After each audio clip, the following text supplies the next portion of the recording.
Selleks, et täpselt selgeks teha, mis mees kiirabi autojuht on meie poolt algatatud siis kutsestandardi loomine.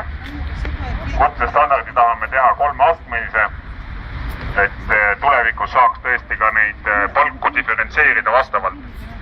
Et meil on olemas siis kiirabijuht, on olemas reanimobiilijuht ja siis nii-öelda tippjuht, kellel oleks õigus ka teisi koolitada ja juhendada. Et sellisel kujul oleks nagu me tagame ka kvaliteedi vastu selle eest, et me saame õiglast palka.